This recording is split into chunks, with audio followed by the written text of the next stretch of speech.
came together nice. You can see all the forms are full, all the form runners on the center of the foundation here are done. We have 6" by 1/2" acre bolts every 6 feet on center. This 5/8 bolt is what's known as a hold down bolt, and it comes with a big piece of hardware that's going to take a bunch of lags into the studs on this wall, and I'll go over that in more detail during the rough framing phase. But everything else was pretty simple. Took about 5 hours in total to get the pour done. 2 concrete trucks, 20 yards total. I just paid the last load. It was $3,110 in all for concrete alone. Quick peek at the back ADU that just got poured. This is a Ufer ground rod. This is a 20-foot stick of rebar that's tied into the bottom runners of the footing, and that's where we're going to ground the electrical panel. We've got one on each unit. The one for the front. We finally have a good look at where we're going to connect our sewer. So here's the clean out, and about 36 inches down we have a really interesting puzzle here. It's a Y into 4" 30/34 and then a Gaines coupler into concrete.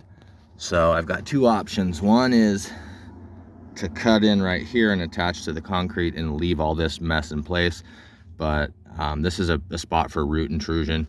You can see we've got roots down in this hole. So I think what I'm going to do is, as opposed to messing with this steel coupling that's been in here since the 90s, I think I'm just going to cut the PVC behind it and then connect there and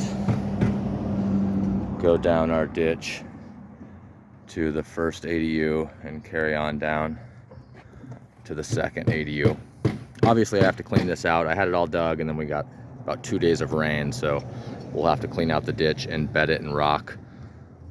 But the hard part of exposing all this joy is just about done. Again, I think I'm just going to sawzall it up top, and then once that cut's made, I'll just break the concrete and pull this big old unit out in one chunk and glue onto the tail and be on my way. So I just made the cut with the skill saw there, and this probably isn't the most professional way to do it, but now I'm gonna break this concrete pipe right here and then pull this whole unit out in one piece and be ready to connect to the plastic. Now I can just pull this unit out just like that. Good golly, Wally. That's the old live sewer where it connected plastic to concrete, and now we've got a nice clean stub. So the few rules about being a plumber are: don't eat with your hands, don't bite your nails, payday's on Friday, and the boss is a jerk. We now have a plastic only connection with glue joints that should last 100 years. We don't have to worry about any mechanical couplings or concrete mortar joints that are gonna fail over the years and let roots in. It'll be all PVC 30/34 plastic. Here's the remainder of the trench.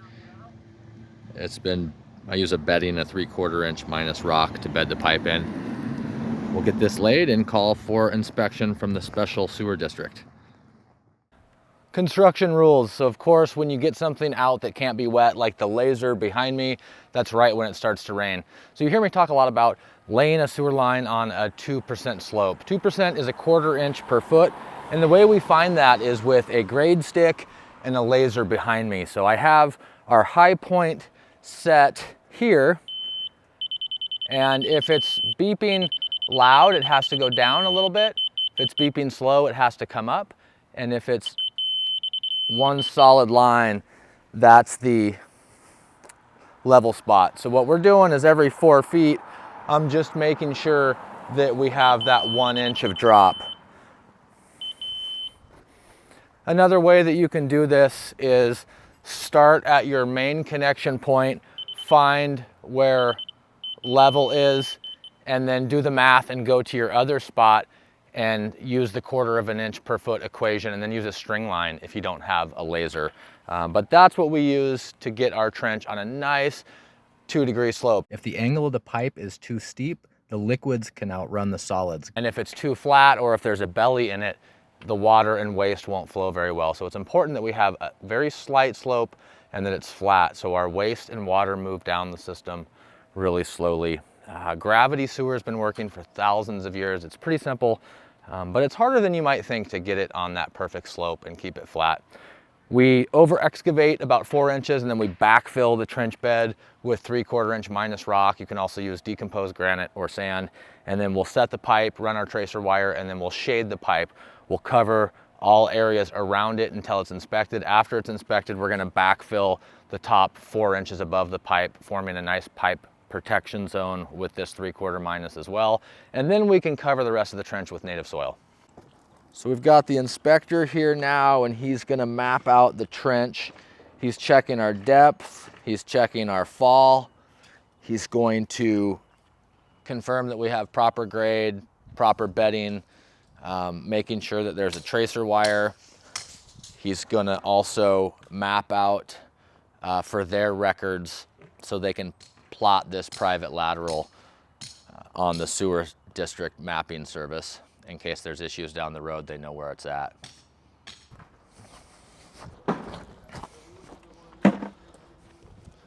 When it comes to stripping the forms, you want to make sure that you have the right equipment. So this pry bar here is paramount to not working any harder than we have to take those off. And then also to get the forum boards off, we use it to pry up on the bottom. Let me get one started and I'll show you.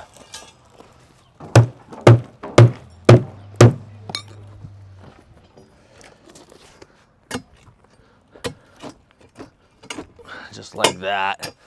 Pry them up out of those clips. And just like that, they come off nice and smooth. And before Pat leaves, he's gonna take a grinder and smooth this whole sill edge down. So our seal sealer that goes underneath the bottom plate will go in nice and smooth. We're just about done backfilling, and I wanted to share really quickly something that I feel is very important, which is keeping the water off of the first few feet of your building footprint. And we do that with good gutters and good gutter lines. So as opposed to using a cheap plastic pipe, I'm going to be using Schedule 40 PVC pipe that's super heavy duty and will be catching all the water that's coming down off of these gutters. And over the years, I've just gone into old houses and seen cracked foundation corners.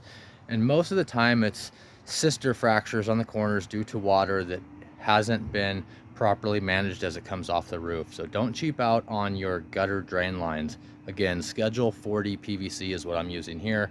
It's gonna grade all the way out to the front where it's gonna hit impervious surface asphalt and flow out into the storm drain. The last thing we ever want is to build a nice little ADU and then have nowhere for our storm water coming off our roofs to go and drain to. We've got Pat over here on the grinder, making the top nice and smooth.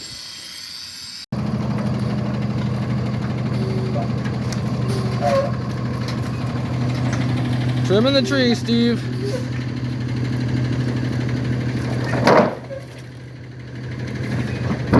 Super excited today. The city just showed up with the vac truck and cleaned out this water vault, and now they're installing our 3/4 water meter. As soon as they're done, I'll be able to run the 1-inch PVC through this sleeve, hop over here into this trench, and we'll have water on this property.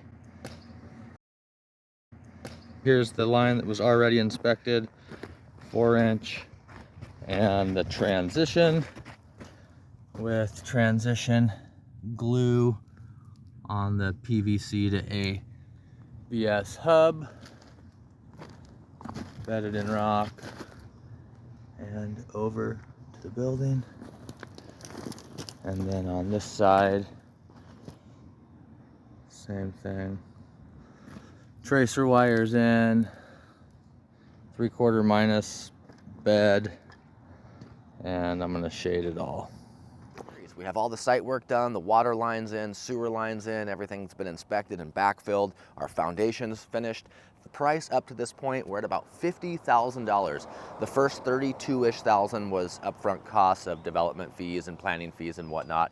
And then we have $10,000 in concrete and labor behind us. And then another $10-ish thousand in equipment, rental, plumbing parts, pipe, rock, and a little bit of backfill that we had to purchase. That's where we're at up to date. We look forward to seeing you on the next video. Feel free to like and subscribe. In this series, we're gonna try to put one out every week that tracks the phase and the cost. I'm enjoying doing the little bit longer form content that everybody asked for, so thanks for sticking around to the end.